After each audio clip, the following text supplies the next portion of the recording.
Et notamment une fois, une très bonne idée.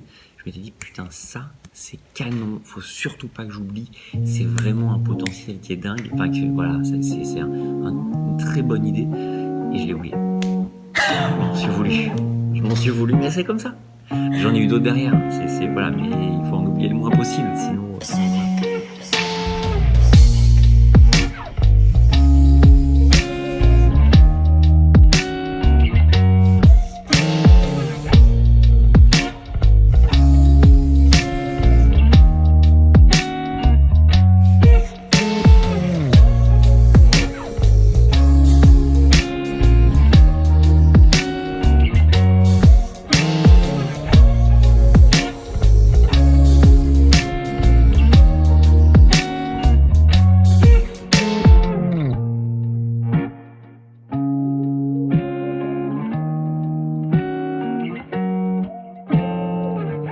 je m'appelle Benjamin Rimajou, j'ai 35 ans et j'ai une passion pour l'invention, on va dire, pour inventer des choses qui n'existent pas. Donc j'adore bricoler, évidemment, je suis un gros bricoleur. Ok. Et j'ai eu l'idée de Opoly il y a 4 ans. Ok. Et qu'est-ce qui te fait vibrer, toi, dans la vie? Ce qui me fait vibrer, ça va vraiment être voilà, de trouver des solutions, des choses qui n'existent pas, de réfléchir, comme on dit, en dehors du cadre, de pas rester dans le côté conventionnel pour réfléchir, mais de réfléchir un petit peu, parfois à contre-courant des pensées habituelles, ou au moins d'améliorer ce qui existe comme courant de pensée pour réfléchir à de nouvelles choses. Voilà, ce qui me fait vibrer, moi, c'est vraiment on va dire de trouver des choses innovantes. Ok. Voilà. Et comment tu fais pour ça? Est-ce qu'il y a un état d'esprit particulier? Est-ce que tu as des petites techniques qui te permettent de justement sortir du cadre, penser différemment? Bonne question. Alors déjà c'est un état d'esprit. Déjà c'est un état d'esprit qui est là toujours, tout le temps. C'est pas je me dis voilà, je vais me prendre une demi-heure pour réfléchir autrement. Ok. Non, c'est je pense un sacré état d'esprit. Toujours être en train de réfléchir sur les choses que je vois, les objets un peu partout, à me dire mais ça c'est pas bien fait, mais ça m'énerve, mais pourquoi? Voilà, c'est jamais être entre guillemets satisfait de tout. Il y a toujours des petites choses, des petites insatisfactions dans la vie qui font que on se dit ok, je suis insatisfait par rapport à ce petit truc, ce système qui fonctionne pas bien, par exemple, voilà, à la maison, quand je fais le ménage, ce petit truc ça fonctionne pas bien, ça me provoque pas des problèmes, mais ça m'agace, il y a un truc qui m'agace dedans. Comment je vais faire pour l'améliorer? Voilà, comment je vais faire pour trouver la solution en fait. Et c'est un état d'esprit qui est là tout le temps en fait. C'est pas par session, je me force pas à être comme ça. C'est voilà, naturellement. Ok. Toi, ton job sur Terre, c'est de voir le monde et de l'améliorer, quoi. Je dis souvent que j'ai envie d'améliorer, pas le monde quelque part oui. Enfin, voilà, c'est envie de faire du mieux en fait. Ouais, de faire du mieux, d'améliorer les choses. Ouais. Ok. Et quel est toi ton parcours avant d'arriver ici maintenant à porter ce projet-là? C'est quoi ton parcours? Alors parcours assez atypique, 3 bac plus 2, donc un premier bac plus 2, un DUT GEA, gestion des entreprises, un autre DUT derrière TC, technique de commercialisation, ensuite un DUEI, donc Erasmus, une année comme ça, juste en plus en Angleterre. Et puis ensuite, je ne savais pas quoi faire de mes 3 études qui étaient très larges. Donc je me suis dit que j'allais être animateur radio. Et donc je suis devenu animateur radio sur principalement Virgin Radio pendant 7 ans. Et j'ai tout quitté pour lancer Opoly. Voilà. Ok. Quand j'ai eu l'idée de Opoly. Alors Opoly, est-ce que tu peux nous en parler? Bien sûr, évidemment, je suis là pour ça. Opoly, ce sont ces 2 petites pinces. Donc c'est en acier. Vous avez une pince derrière, là, ça se met sur le haut de la porte de la chambre. Et ensuite, grâce à ce système, on vient enfiler la housse de couette en moins d'1 minute et en enlevant quasiment tous les efforts physiques. Donc c'est un produit qui est résistant, qu'on a vraiment développé, qu'on a mis vachement de temps à développer et qui a remporté la médaille d'or du concours Lépine. Ok. Et comment elle est venue cette idée? Comment c'est né? C'est quoi son histoire? Alors, j'étais sur mon 31 mars 2016, précisément, il est juste après-midi, il est 14h, 14h05 on va dire, et j'ai mangé et j'ai envie de bricoler cet après-midi-là, j'ai rien à faire l'après-midi, j'ai envie de bricoler mais je ne sais pas quoi. Et je me dis, mais putain, j'ai vachement envie de bricoler là, j'ai envie de prendre un petit break pour bricoler. Et je me suis dit, si tu sais pas quoi faire, mets-toi un défi, essaie de résoudre un de tes problèmes de la vie quotidienne on va dire quoi. Et là je me dis, la housse de couette quand même, ça m'énerve. clairement ça m'énerve. Donc je me dis ok, essaye de résoudre, de trouver un petit système, un petit outil qui va te permettre de le faire toi et puis qui t'aidera comme ça à faire la housse de couette puisque c'est moi qui changeais les draps. Et puis du coup j'ai commencé à réfléchir et puis j'ai eu l'idée en fait de mettre ça sur le haut de la porte de la chambre et en 2 heures donc j'ai fait des prototypes. Enfin, j'ai fait un premier prototype en 2 heures. Je l'ai essayé et c'est quand je l'ai essayé que je me suis dit waouh, enfin j'ai réalisé en fait l'intérêt de l'outil que je venais de créer. Et donc je me suis mis à le développer. J'ai tout lâché pour le développer. Voilà. Ah ouais. C'est parti tout bête sur mon canapé. Ok. Ça, c'est hyper chouette. Hein. Mais parce qu'une fois de plus, je suis tout le temps aussi en train de chercher. Je l'ai fait naturellement et naïvement. Je me suis dit, je vais trouver un truc pour moi. Moi, ce que je voulais, c'était juste trouver un outil pour moi. Je voulais juste trouver quelque chose qui m'aide dans une des tâches quotidiennes, le fait de changer la housse de couette. Parce que ça m'énervait. Donc, c'est un truc que je comptais garder pour moi à la base. Et quand j'ai compris le concept, quand je l'ai essayé la première fois, là, je me suis dit, ah ok, non, c'est pas possible de garder pour toi en fait. Il y a trop de potentiel, donc go. Waouh. Ah, c'est dingue. Trop génial. Ok.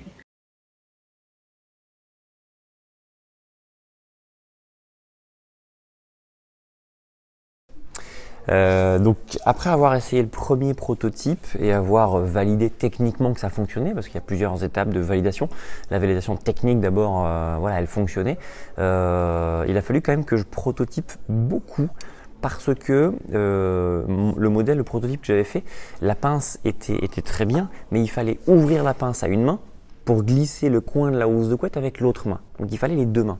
Et moi je voulais qu'on ait qu'une seule main, je voulais que ce soit plus pratique et je voulais vraiment trouver une pince où on puisse pincer efficacement la housse de couette qui est fine, autant que la couette qui est épaisse, molletonnée et qui repousse les mâchoires donc qui est très difficile à pincer une couette. Donc j'ai fait des prototypes en impression 3D, donc au Fun Lab, le Fab Lab, le laboratoire de fabrication qui se trouve à Tours, à Mam, juste ici à quelques mètres. Et donc j'ai fait des prototypes en impression 3D, j'en ai fait 25, jusqu'à trouver la pince. Donc là, une fois plus validée techniquement, mais la pince en elle-même qui me permettait de pincer efficacement. Et donc c'est une pince comme ça. On vient tout simplement pousser comme ça avec le coin de la housse de couette dans la main. Et quand on retire, ça vient pincer, ça garde le coin de la housse de couette. Donc ça, c'était vraiment ce que je voulais valider pour que le produit soit au plus simple. Voilà, donc ça m'a pris 10 mois comme ça d'impression 3D. Et ensuite, une fois que j'ai validé techniquement, j'ai commencé à faire la validation aussi esthétique. Donc là, je me suis associé à un designer qui est un ami à Paris, Cyril Rivoire. Et du coup, voilà, j'ai fait le design. On a fait ensemble le design de ce produit-là. Et on a fait des prototypes. On a fait 3 prototypes en usine. Puisqu'il a évolué aussi, on n'a pas fait directement celui-ci, on est passé par différentes étapes et donc 3 prototypes en usine, donc en tout 28 prototypes pour arriver à sortir le dernier proto, le produit final. Et ensuite ça a été lancement du produit. Je n'avais pas le cash nécessaire pour lancer la première production parce que lancer un produit comme ça, j'en avais pour entre 30 et 40 000 euros pour la première production, ce que je n'avais pas. Donc j'ai fait un crowdfunding, une campagne de financement participatif qui a très bien fonctionné. On a fait 141% de l'objectif. C'était suffisant pour lancer une première petite production. Donc ça a permis comme ça donc crowdfunding, une campagne de financement participatif. Les gens se cotisent, on va dire, pendant 1 mois et reçoivent le produit 6 mois après. Ça permet de lancer la production à la fin du crowdfunding, à la fin de la campagne de financement participatif. La production a été lancée, on a envoyé les contributions, enfin les récompenses aux contributeurs, comme on appelle. Et ensuite de ça, ça a été, c'est parti. On a lancé quelques semaines après les ventes sur le site internet et quelques mois après, on a gagné la médaille d'or du concours Lépine et là, ça a été le boom énorme. Comment cette aventure-là 12 jours de concours. Il faut avoir un stand sur le concours Lépine. Le concours Lépine se passe pendant la foire de Paris. Donc c'était en avril-mai 2019. Et du coup, 12 jours sur la foire de Paris à faire des démonstrations envers le public. Donc autant te dire que c'est un des stands qui qui draguait le plus de gens, 12 jours de foire de Paris et 500 démonstrations. Donc j'ai changé ma housse de couette 500 fois en 12 jours. Ça a été plutôt éprouvant. Mais voilà, ça m'a permis de voir derrière que j'ai eu la médaille d'or et que ça a fait une très très grosse visibilité partout en France. On a fait 30 millions de vues sur le produit sur Facebook, on est passé dans tous les médias, donc voilà, c'est plutôt de bon augure. Ouais. Donc, concours Lépine, bon boost quoi. Ouais. Ensuite, il s'est passé quoi après ça? À la suite du concours Lépine, ça a été grosse rupture de stock parce que j'avais pas prévu autant de commandes. Et puis en suivant, on a continué comme ça à écouler. Donc on a eu le stock rapidement et on a continué à développer le produit, à développer l'entreprise aussi, puisque fin 2019, la première salariée arrive qui s'occupe de la com et du marketing. Pour faire tout ce qui est réseaux sociaux, newsletter, service client, etc. Donc on développe l'entreprise au fur et à mesure. Par contre, il y a un nouveau projet pour l'entreprise puisque il y a un potentiel avec d'autres produits derrière, puisque nous on a d'autres produits en invention qu'on aimerait aussi pouvoir sortir. On ne pourra pas en parler malheureusement parce que c'est pas encore déposé, mais il y a des produits qu'on aimerait développer et commercialiser. Et du coup, le nouveau projet de l'entreprise, c'est de faire une levée de fonds pour pouvoir justement salarier 4 à 5 personnes d'ici 18 mois pour pouvoir rentrer d'autres produits et développer d'autres inventions.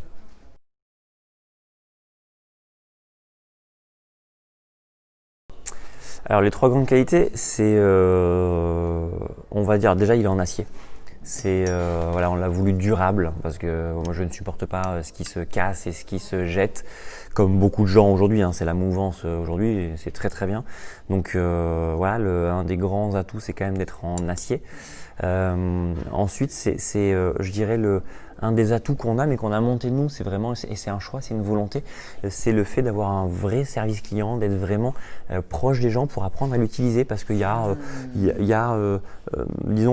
il faut le prendre en main quoi. Ça ne le fait pas à votre place.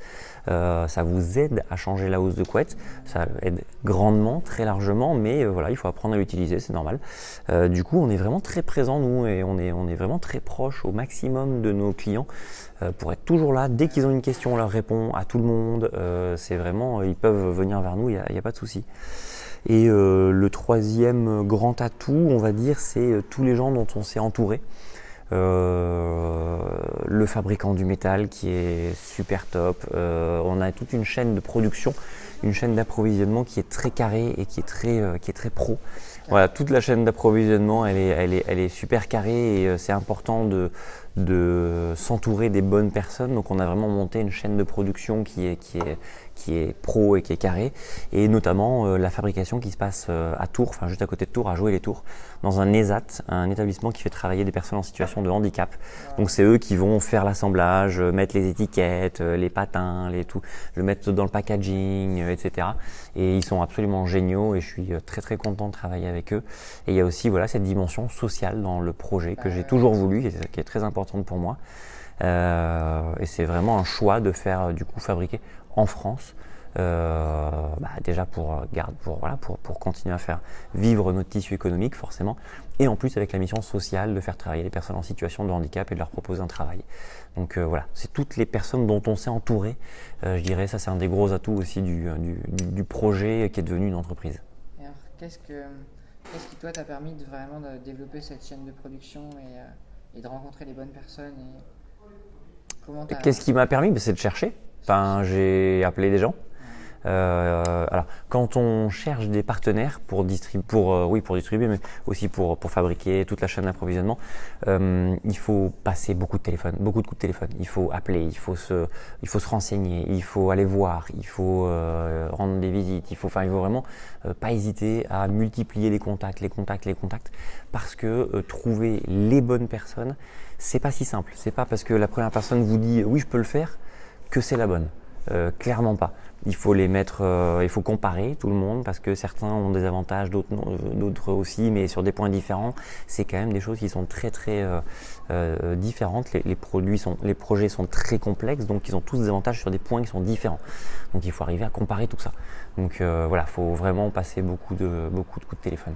Et pour comparer, comment ça se passe toi? Est-ce que tu poses tout sur une feuille et ensuite tu te dis moi ça c'est quand même vachement mieux, ou est-ce que c'est un peu au feeling?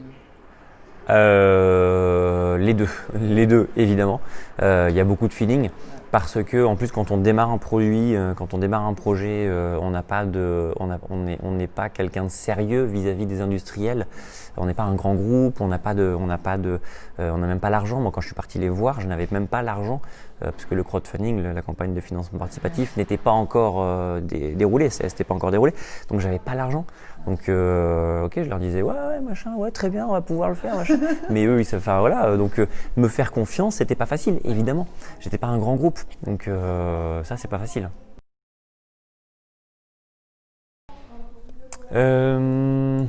Alors, première difficulté, l'argent. Clairement, on va pas se cacher. L'argent, sortir un produit comme ça, comme je disais, le prototypage, ça coûte cher. Lancer la première production, il y en avait pour 30-40 000 euros.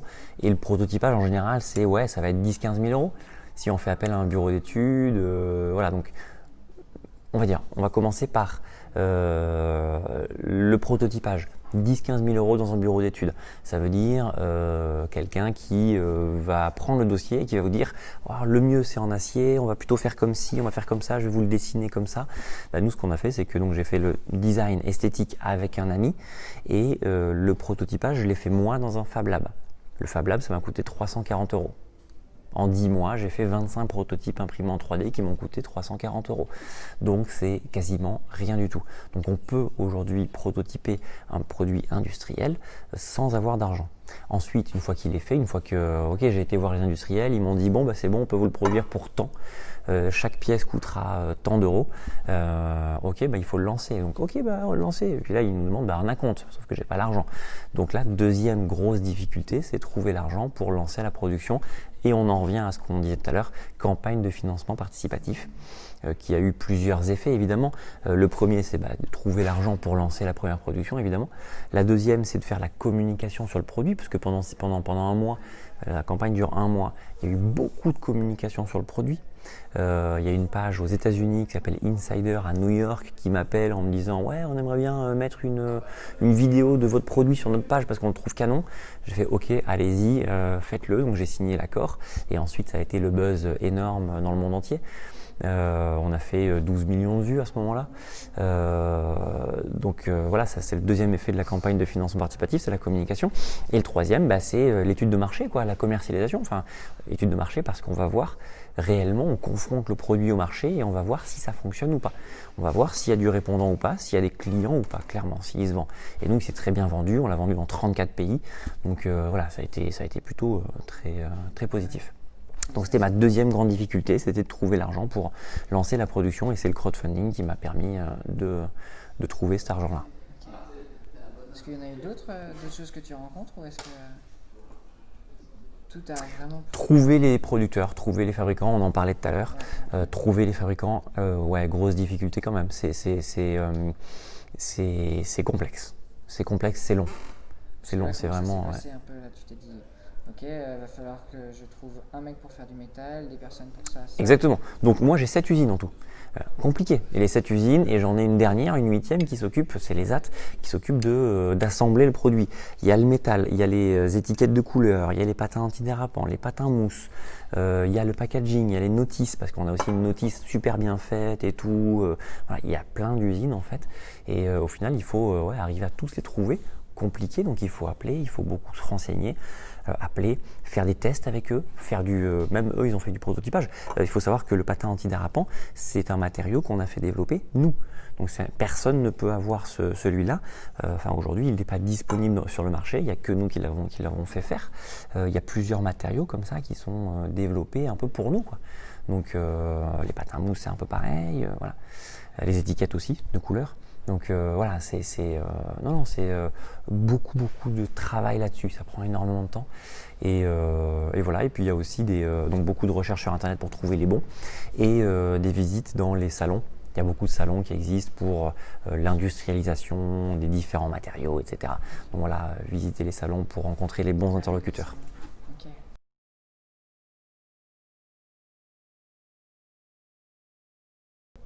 C'est une bonne question qui est complexe parce qu'il y a énormément de choses qui existent aujourd'hui.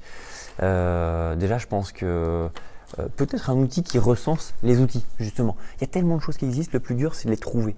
C'est pas de trouver, tout existe. C'est de trouver les outils, de les connaître. Aujourd'hui, je découvre des outils qui m'auraient bien aidé à l'époque. Mais je dirais que l'outil qui m'a manqué, moi, celui qui est le moins développé lorsque j'ai ce besoin-là, moi, c'est le besoin de trouver des conseils d'autres entrepreneurs qui, eux, ont réussi. Quand on vient me voir, moi, parce que ça fait 4 ans que j'ai lancé le projet, j'ai quand même vu beaucoup de choses et j'ai beaucoup de choses à apporter aux autres qui démarrent. Quand on vient me voir, je suis toujours très généreux sur les conseils, sur les mises en relation. C'est important, c'est super important. Les contacts, en fait, de faire des contacts entre entrepreneurs. Et moi, j'hésite pas aussi à aller demander de l'aide en général aux entrepreneurs qui sont ici. Il y en a un qui est juste là, il y en a un autre là-bas. J'ai des gens que j'ai rencontrés qui sont devenus des amis aussi, qui m'aident, qui me donnent des conseils. Donc dès qu'il y a un truc que je sais pas faire, je vais les appeler. Dis-moi, je sais pas du tout faire ça. Est-ce que tu peux m'aider? Ah bien sûr et tout. On va se boire un café. Voilà, ce genre de mise en relation, c'est vrai que j'ai jamais trouvé d'outils qui m'aident à poser des questions. Par exemple sur, je sais pas, au début, j'ai eu des gros soucis moi pour savoir comment construire une offre de prix. Construire une offre de prix pour la grande distribution, c'est particulier. Savoir quelle marge il faut leur accorder, quelle marge il faut que je garde, quel outil utiliser pour construire cette offre de prix. Voilà, c'est quelque chose qui sont assez complexes. Comment est-ce qu'on livre dans une grande surface? On livre quoi, dans un entrepôt ou à toutes les grandes surfaces? Est-ce que c'est à moi à livrer? Est-ce que je dois aller dans les grandes surfaces pour vérifier que mon produit est bien mis en rayon? Énormément de questions qui sont assez complexes et qu'on ne peut pas savoir en cherchant sur Internet. Voilà, un outil qui permettrait de mettre les gens en relation, les entrepreneurs en relation. Il y a des réseaux d'entraide, mais voilà, moi j'ai jamais trouvé l'outil qui me convenait réellement, qui soit facile et simple d'utilisation et sans condition pour rentrer dans l'outil. Ok. Et là, tu as dit trouver au tout début un outil qui recenserait tous les outils. Est-ce que là, tu aurais peut-être 1, 2, 3 outils que tu trouves vraiment pas mal, que toi tu utilises et que tu conseilles à la personne qui regarde cette vidéo Pour les projets, clairement, il faut un outil de gestion de tâches, on va dire, genre Trello. Bon, Trello, c'est le number one et voilà. Il y en a plein d'autres qui existent. Regardez aussi les concurrents. Moi, j'utilise Trello. Clairement, j'ai un gros Trello avec plein de colonnes. Il y a beaucoup de rouge là en ce moment parce qu'il y a beaucoup de choses à faire et c'est aussi quelque chose d'assez stressant du coup parce que quand on voit qu'il y a beaucoup de rouge et qu'on n'arrive pas à les faire passer en orange ou en vert, c'est compliqué. Mais voilà, Trello est un très bon outil pour s'organiser. Il faut être carré. Il faut s'organiser, il ne faut pas oublier des choses. Il y a des fois où on pense à un truc et il faut vite le noter, sinon on l'oublie et c'est une opportunité perdue. Quand on pense à quelque chose et qu'on l'oublie, c'est une opportunité perdue qui peut éventuellement faire décoller le projet, qui peut faire exploser le projet même parfois. Donc voilà, Trello on va dire, principalement, clairement. Après dans les outils, moi je suis très Evernote aussi, je note tout ce qu'on s'est dit avec les gens, tous les dossiers. Evernote, c'est des notes, un carnet de notes. Il y en a énormément qui existent aussi, ça c'est pas un souci. Voilà, il y a plein de choses qui existent. Okay.